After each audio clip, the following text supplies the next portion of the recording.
সর্বোচ্চ 50 থেকে 60 এর উপর উঠানো যাবে না।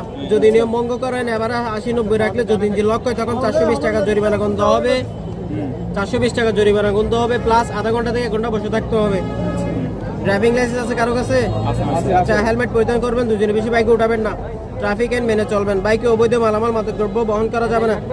নির্দিষ্ট জায়গায় পার্কিং করবেন, যত্র পার্কিং করবেন না। অনাকাঙ্ক্ষিত দুর্ঘটনার জন্য কর্তৃপক্ষ দায়ী থাকবে না। বাইকের কোনো ক্ষয়ক্ষতি হলে ক্ষতিপূরণ দিতে বাধ্য থাকতে হবে। বিচে বাইক নামানো যাবে না, যদি নামান কমপক্ষে 1000 টাকা জরিমানা গুনতে হবে। আপনারা যে স্পটে দাঁড়াবেন ওই স্পটে পার্কিং আছে, পার্কিংয়ে আপনার সেফটি মতো করে বাইককে রাখবেন, প্লাস কার লক দিবেন অতটুকু।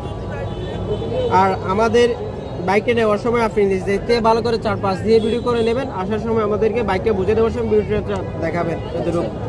আর আমাদের রোড পারমিশনটা হচ্ছে অনলি মেরিন ড্রাইভ শহরে এলাও না, এখান থেকে শুরু করে টেকনাফ 0 পয়েন্ট পর্যন্ত। বুঝতে পারছি, টেকনাফ 0 পয়েন্ট, দ্যাটস ইট। এখানে সাইন দে, আসিফ সাইন দে।